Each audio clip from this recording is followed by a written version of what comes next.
So guys extreme 250R से मैंने बहुत सारी बाइक्स का कंपैरिजन वीडियो आप लोगों के लिए बनाया, बट उसमें से एक कमेंट और मेरे पास आया कि भाई एक्सट्रीम 250R को R15 वर्जन 4 से कंपैरिजन करके बताओ कि दोनों में से कौन सी बाइक को लेना चाहिए, कौन सी बाइक को नहीं लेना चाहिए। तो उन सारी चीज़ों के बारे में आज की वीडियो में हम लोग बात करने वाले हैं। सो यहाँ पर अगर मैं सबसे पहली चीज़ के बारे में बात करता हूँ, दोनों ही बाइक्स के अगर आप लोग सेगमेंट को देखोगे तो काफ़ी ज़्यादा अलग रहने वाला है।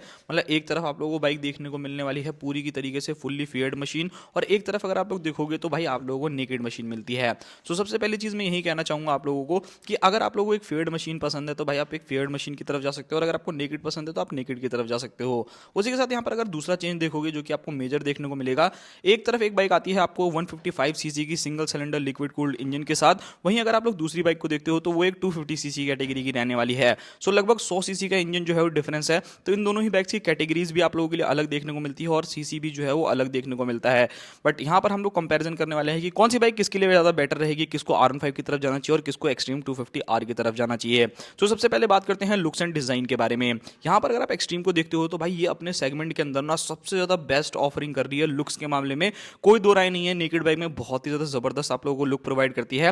वहीं अगर मैं R15 के बारे में बात करूँ तो ये बाइक भी अपने सेगमेंट में सबसे ज्यादा बेहतरीन आप लोगों को पूरे के पूरे सुपर बाइक वाले लुक्स जो है वो प्रोवाइड करती है। तो यहाँ पर आप लोगों को एक चीज क्लियर करनी पड़ेगी कि आखिर आप लोगों को स्पोर्ट्स बाइक चाहिए या फिर नेकेड कैटेगरी की बाइक चाहिए। लुक्स के मामले में आप दोनों में से किसी भी बाइक की तरफ जा सकते हो। लाइक अगर आपको नेकेड बाइक ज्यादा पसंद है तो भाई ये बाइक नेकेड के मामले में भी बहुत ज्यादा अच्छी है, और अगर आपको फेयर्ड मशीन पसंद है तो R15 के लुक्स तो आपको पता ही है। बात करते हैं दोनों ही बाइक्स के अंदर आने वाले इंजन के बारे में।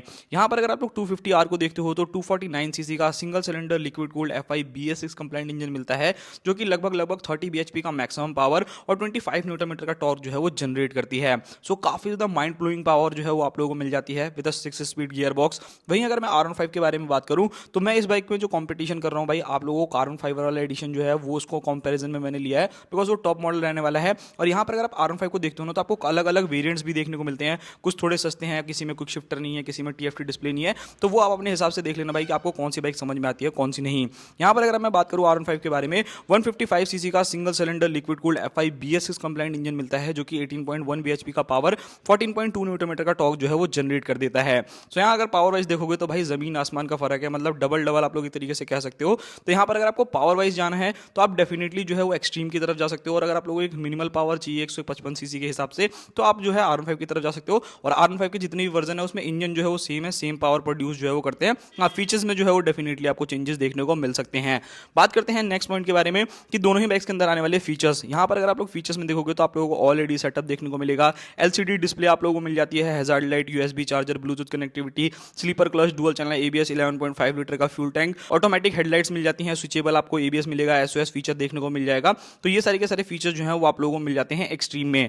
बात करी जाए R15 के बारे में तो भाई R15 भी डेफिनेटली कहीं से कहीं तक पीछे नहीं रहने वाली। इवन उसके अंदर और भी ज्यादा फीचर्स आप लोगों को देखने को मिलेंगे। एक दो फीचर जो है वो एडवांस लेवल के हैं। सबसे पहले आपको ऑलरेडी सेटअप देखने को मिलेगा, प्रॉपर TFT डिस्प्ले आप लोगों को बाइक में मिलता है, हैजार्ड लाइट आप लोगों को मिल जाएगा, USB चार्जर जो है वो आप लोगों को नहीं देखने को मिलता। उसी के साथ ब्लूटूथ कनेक्टिविटी हो गया, स्लीपर क्लच हो गया, डुअल चैनल ABS हो गया, स्विचेबल ABS भाई R15 के अंदर नहीं आता, बट यहाँ पर आपको कुछ चीजें जो है वो थोड़ी सी एक्स्ट्रा देखने को मिल जाएगी अगर आप एक्सट्रीम 250R के मुकाबले देख रहे हो। तो भाई दोनों ही बाइक्स में ना 19-20 का फर्क है, मतलब एक दो फीचर आप लोगों को एक्सट्रीम में ज्यादा देखने को मिलेंगे, एक दो फीचर आप लोगों को R15 में देखने को मिलेंगे। तो वो चीजें जो है वो आप लोग समझ लेना, फीचर वाइज जो है वो दोनों ही बाइक्स काफी हद तक अच्छी रहने वाली है। बट हाँ, मेन यहाँ पर जो मेजर आप लोगों को डिफरेंस मिलेगा वो पावर में मिलने वाला है। तो अगर आपको पावर ज्यादा चाहिए तो आप एक्सट्रीम की तरफ चले जाओ, और अगर आपको पावर कम चाहिए तो आप R15 की तरफ जा सकते हैं।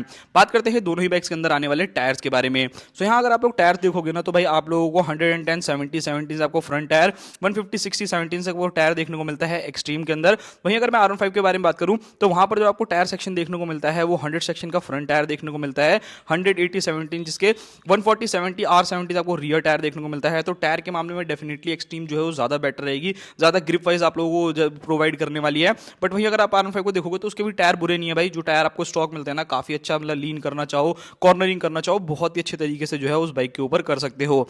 बात करते हैं हीटिंग इशू और वाइब्रेशंस के बारे में। सो डेफिनेटली देखो भाई, मैं भी R15 यूजर हूं भाई, मेरे पास भी R15 है, बट मुझे ऐसा हीटिंग इशू कुछ खास ज्यादा नहीं लगता, ठीक ठाक सा आप लोगों को देखने को मिलता है। और वाइब्रेशन भी जो है वो मिनिमल सी है, जो कि झेली जा सकती है, आपको कभी भी ऐसा नहीं लगेगा कि बहुत ज्यादा वाइब्रेशन है।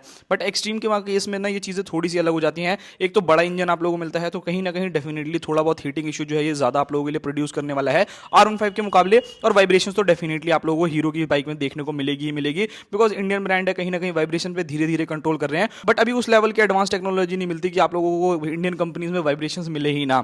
तो वो चीज़ें जो है वो आप लोग देख लीजिएगा। बाकी यहाँ पर अगर मैं बात करूँ बाकी सारी चीज़ों के बारे में, तो सबसे पहले यहाँ पर मैं वेट के बारे में बात करना चाहूँगा। तो यहाँ पर अगर आप लोग R15 को देखते हो तो वो 141 किलो के आसपास में आप लोगों को वेट करने वाली है। सो अगर आप लोग सिटीज़ में चल रहे हो या फिर अगर आप कहीं और लेकर के जा रहे हो, जाम में जिगजैग करके निकालने की कोशिश कर रहे हो, तो ये बाइक बहुत ईजिली तरीके से जो है वो निकल जाएगी। बट वहीं अगर मैं बात करूँ आप लोगों की एक्सट्रीम के बारे में, तो लगभग 170 किलो के आसपास में वेट करेगी। तो लगभग 30 किलो का आप लोग डिफरेंस मान के चल सकते हो। 30 किलो का या 27 किलो के आसपास का जो है आप लोगों को फर्क पता चलेगा। तो डेफिनेटली जब आप 250 पे बैठोगे ना, तो आपको फील होगा कि हाँ, ये बाइक जो है वो काफी कहीं ना कहीं भारी जो है वो रहने वाली है, और R15 जो है उसके मुकाबले काफी ज्यादा हल्की रहने वाली है। बाकी यहाँ पर अगर मैं सीट हाइट के बारे में बात करूँ, ग्राउंड क्लियरेंस के बारे में बात करूँ, तो सीट हाइट में जो है वो आप लोगों के लिए जो एक्सट्रीम रहने वाली है वो आपको 806 mm के आसपास में सीट हाइट ऑफर करती है। वहीं अगर आप R15 को देखोगे तो 815 mm की सीट हाइट मिलती है। तो मेरे हिसाब से देखो, दोनों बंदे ना शॉर्ट राइडर्स भी ठीक ठाक चला लेंगे, कोई दिक्कत वाली बात नहीं है। चाहे एक्सट्रीम को चलाना हो, चाहे R15 को चलाना हो। एक तो लाइट वेट है तो उतना ज्यादा भारी नहीं लगती ना, तो पता नहीं लगता कि आप लोगों के लिए बाइक जो है वो ज्यादा भारी रहने वाली है। बाकी दोनों ही बाइक्स की अगर ग्राउंड क्लियरेंस के बारे में बात करूँ तो 167 आपको एक्सट्रीम में मिलती है और 170 आप लोगों को R15 में मिलती है। तो गड्ढे वड्ढे में लगने के चांसेस जो है ना R15 के काफी कम रहते हैं, बट हमें भी शायद एक्सट्रीम जो है वो थोड़ा बहुत लग सकती है। तो वो चीजें जो है वो आप लोग देख लेना। बात करते हैं सर्विस कॉस्ट के बारे में और उसी के साथ मेंटेनेंस कॉस्ट के बारे में। तो हीरो जो 250 है भाई, भले एक 250 सीसी की बाइक है, बट आपको इसकी जो सर्विस कॉस्ट है वो काफी हद तक कम आने वाली है। पार्ट्स के अगर बारे में बात करूँ, प्राइसिंग के बारे में बात करूँ, तो वो आपको काफी ज्यादा कम देखने को मिलेगी। बट R15 के अंदर ना भाई आपको कहीं ना कहीं थोड़ा सा एक्सपेंसिव साइड जाना पड़ेगा। इसका एक नॉर्मल पैनल भी टूटेगा तो 1000-1500 रुपए के आसपास में कॉस्ट करता है। डिस्पैच जो है वो 950 रुपए के कॉस्ट करते हैं रियर वाले सिंगल। तो भाई ये सारी चीजें जो है वो आप लोगों को देखनी पड़ेगी और समझनी पड़ेगी। और दोनों ही बाइक्स में ना भाई देखो, अपनी अपनी जगह जो है ना काफी ज्यादा अलग है। एक जगह आपको पूरी तरीके से स्पोर्ट्स टाइप का फील जो है वो डेफिनेटली मिलता है, एक तरफ आपको पूरा नेकेड स्ट्रीट वाला फाइटर मिलता है। तो ये सारी चीजें देख लेना आप लोगों को। एक्सट्रीम के अंदर भले भाई इसकी टॉप स्पीड ज्यादा होगी तो विंड ब्लास्ट भी आपको उसी हिसाब से देखने को मिलेगा, बट R15 में विंड ब्लास्ट जो है ना वो बहुत ही ज्यादा कम रहने वाला है। तो वो चीजें जो है वो आप लोग जरूर देख लेना अपने हिसाब से। बाकी तो मैं यहाँ पर अगर बात करूँ बाकी चीजों के बारे में, तो सस्पेंशन में आपको दोनों ही बाइक्स में USD सस्पेंशन फ्रंट में देखने को मिलेगा, रियर में मोनोशॉक एब्जॉर्बर्स देखने को मिलेगा। बात करी जाए ब्रेकिंग के बारे में, तो यहाँ पर जरूर मेजर डिफरेंस देखने को मिलेगा। 320 mm की फ्रंट डिस्क और 230 mm की रियर डिस्क आप लोगों को एक्सट्रीम के अंदर देखने को मिलती है। बट अगर मैं R15 के बारे में बात करूँ ना, तो वहां पर जो ब्रेक साइज है ना वो काफी ज्यादा अलग हो जाता है। अब कैसे हो जाता है, वहां पर आपको 282 mm की फ्रंट डिस्क और 220 mm की रियर डिस्क देखने को मिलती है। सो भाई यहाँ पर जो डिफरेंस आप लोगों को देखने को मिलेगा ना, तो ब्रेकिंग के मामले में जो एक्सट्रीम है वो बहुत ज्यादा बेटर रहने वाली है। हल्का सा ब्रेक मारती है ना, आप लोगों को एहसास होगा कि हाँ भाई इस बाइक के अंदर ब्रेकिंग जो है वो काफी सॉलिड है। ऊपर से इस बाइक के अंदर पैडल डिस्क ब्रेक्स आते हैं, तो भाई वो भी चीज जो है ना कहीं ना कहीं काफी अच्छा बेहतरीन काम करते हैं। तो ब्रेकिंग वाइज R15 कहीं ना कहीं पीछे जो है वो डेफिनेटली रह जाएगी, जो कि आप लोगों के एक्सट्रीम के अंदर आप लोगों को बहुत ही ज्यादा बेहतरीन देखने को मिलेगी। अब दोनों ही बाइक्स की अगर मैं प्राइसिंग के बारे में बात करूं, तो जैसे कि मैंने आप लोगों को बताया कि अगर आप लोग कार्बन एडिशन लेने जा रहे हो तो 2,48,000 रुपए में ऑन रोड पड़ेगा, मतलब पूरा 2.5 लाख रुपए आप लोग मान करके चल सकते हो।